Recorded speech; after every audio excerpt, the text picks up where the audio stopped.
आदाब, hello friends. आज हम बहुत यूनिक रेसिपी तैयार करेंगे। आज हम बनाएंगे सेम के बीज कीमा, यानी कि chicken mince with broad beans. Broad beans जो चौड़ी वाली बीन्स होती हैं उसके बीजों के साथ इसको हम तैयार करेंगे। बहुत ही डिलीशियस रेसिपी है, आप इसको एक बार मेरे तरीके से जरूर ट्राई करिएगा। तो चलिए फटाफट मैं दिखा देती हूँ कि सेम के बीज कीमा मैंने किस तरह से तैयार किया है। सेम के बीज कीमा तैयार करेंगे हम, उसके लिए मैंने चिकन लिया है। चिकन मिन्स है यानी कि चिकन का कीमा है। आप इसको बीफ में, मटन में, किसी में तैयार कर सकते हैं। हाफ केजी मैंने ये कीमा लिया है। अब आप ये देख लीजिए कि सेम, इसको हम इंग्लिश में ब्रॉड बीन्स बोलते हैं। जो बड़ा चौड़ा वाला सेम होता है उसके ये बीज हैं। इस तरह के बीज खुले हुए मिल जाते हैं। ये नहीं कि आप सेम को छील के निकालना पड़े, ऐसा करने की जरूरत नहीं पड़ेगी। आपको छिले छिलाए मार्केट में मिल जाते हैं बहुत आसानी से, किसी भी सब्जी वाले के पास मिल जाते हैं। तो ये मैंने 150 ग्राम लिए हैं, यानी कि 150 ग्राम। थोड़ी सी मैंने हरी मटर ली है, फ्रेश पीस 100 ग्राम ली है। आप इसको कम भी कर सकते हैं और नहीं भी ले सकते हैं, बिल्कुल ऑप्शनल है मटर। आप इसको ज्यादा कर सकते हैं। 2 प्याज को मैंने चॉप कर लिया है, 2 हरी मिर्च है, लौंग 5-6 है, 3 हरी इलायची है, लाल मिर्च हाफ टी स्पून से थोड़ा ज्यादा लिया है मैंने, हल्दी 1/4 टीस्पून, कश्मीरी लाल मिर्च हाफ टी स्पून, गरम मसाला हाफ टी स्पून,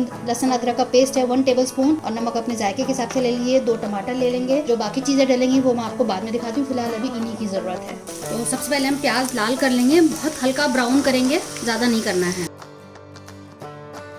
प्याज ब्राउन होने के बाद मैंने चिकन डाल दिया है। अब इसको हम मिक्स कर लेते हैं। 2-3 मिनट ऐसे ही कर लेते हैं जब तक ये सफेद नहीं हो जाता है। आपने मेरी रेसिपीज में देखा ही होगा कि मैं हमेशा जब तक ये चिकन या मटन कुछ भी हम तैयार करते हैं प्याज के साथ थोड़ा भूनते हैं जब तक कि वो सफेद नहीं हो जाता। तो वही सेम प्रोसेस है बस। अगर आप मेरे वीडियोस देखते हैं तो आपको ये मालूम होगा। आप मेरे और भी चैनल पे वीडियोस देख सकते हैं। कई तरह की नॉन वेज रेसिपीज आपको मिलेंगी, बिहार की, दिल्ली की खास रेसिपीज। तो एक बार जरूर ट्राई करिएगा उन रेसिपीज को। तो चलिए थोड़ा सा वेट कर लेते हैं, 1-2 मिनट अच्छे से भून गया है। इसमें लहसुन अदरक का पेस्ट डाल देते हैं, इसके साथ भी 2-3 मिनट भूनेंगे।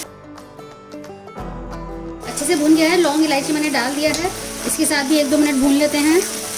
सारे मसाले डाल देते हैं, अभी इनको मिक्स कर लेंगे। अच्छे से इनको मिक्स कर लेंगे सारे मसालों को। 2-3 मिनट मसालों के साथ ही पकाएंगे। ये चिकन जो है बहुत जल्दी बन जाता है, बहुत क्विक रेसिपी, डिलीशियस तैयार होती है ये। तो अच्छे से मैंने भून लिया है। 2-3 मिनट छोड़ देते हैं बस ऐसे ही पकने के लिए, मीडियम फ्लेम पे। साथ में हरी मिर्च भी डाल देते हैं, उसको टुकड़ों में करके मैंने डाल दिया है। अब पकने देते हैं 2-3 मिनट इसको। अब सेम के बीज डाल देते हैं। थोड़ी सी मैंने मटर डाल दिए हैं, बहुत थोड़ा मटर डाला है। आप इसको ऑप्शनल है, चाहें तो छोड़ भी सकते हैं। और इसको मिक्स कर देते हैं। अच्छे से मिक्स करने के बाद इसको हम 5 से 7 मिनट ढक के रखेंगे ताकि अच्छे से गल जाए सेम और मटर दोनों ही। अच्छे से मैंने मिक्सिंग कर दी है। अब मैं पानी डालूंगी, थोड़ा सा पानी डाल देते हैं गलाने के लिए। इसको मिक्स करने के बाद अब इसको ढक के लो टू मीडियम फ्लेम पे मैं रख दूंगी ताकि ये गल जाए। 5 से 7 मिनट बाद मैं आपको दिखाती हूँ। 5-7 मिनट हो चुके हैं, एक बार देख लेते हैं कितना गला है। अभी थोड़ी कसर बाकी है तो उसको छोड़ देते हैं 5 मिनट के लिए फर्दर।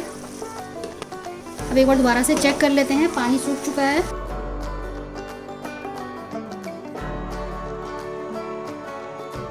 अच्छे से गलावट हो चुकी है। अब इसमें टमाटर डाल देते हैं।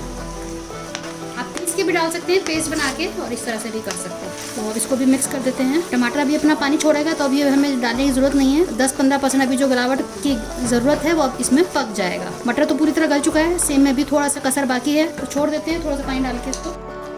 फर्दर 5 मिनट के लिए ढक लेते हैं, तब तक सेम भी गल जाएगा, टमाटर भी गल जाएगा। अब देख लेते हैं, अच्छे से गलावट हो चुकी है, टमाटर भी अच्छे से गल चुका है और पानी भी सारा सूख चुका है, बढ़िया सा तैयार हो गया है। बाकी चीज़ अब हम इसमें डाल देते हैं। हरा धनिया डाल देते हैं, गरम मसाला, और अच्छे से इसको मिक्स कर देते हैं। तो आपको मैं आखिर में ये बता देती हूँ कि जो सेम है उसको गलने में थोड़ा टाइम लगता है, मटर जल्दी गल जाता है, सेम को थोड़ा 5 से 10 मिनट ज़्यादा लगता है। तो आप सेम को अलग से पानी में बॉईल करके भी डाल सकते हैं, जैसे मैंने साथ में पकाया, आप ऐसे भी कर सकते हैं। तो दोनों तरीके से किया जा सकता है, बस दोनों के गलने में थोड़ा सा फर्क है टाइम में। मटर पहले गलेगा और सेम बाद में गलेगा। तो आप पहले अगर साथ पकाना चाहते हैं सेम को पहले डाल दें, उसके 5 मिनट बाद फिर मटर डाल दें, तो बढ़िया सा दोनों बहुत अच्छे से गल जाएंगे। तो हमारी रेसिपी बिल्कुल तैयार हो चुकी है, सेम के बीज कीमा। तो आप देखिए हमारी रेसिपी बिल्कुल तैयार हो चुकी है। आप इसको बनाइएगा, फीडबैक दीजिएगा, और इसको आप रोटी, पराठा, बटर नान किसी के साथ भी खाएंगे, बहुत अच्छा लगेगा। इवन चावल के साथ ये बहुत अच्छा लगेगा। शेयर कीजिएगा इस रेसिपी को अपने दोस्तों के साथ, अजीजों के साथ। हमें आपके फीडबैक का भी इंतजार रहता है। अगली बार मिलते हैं किसी नई रेसिपी के साथ। तब तक के लिए शुक्रिया।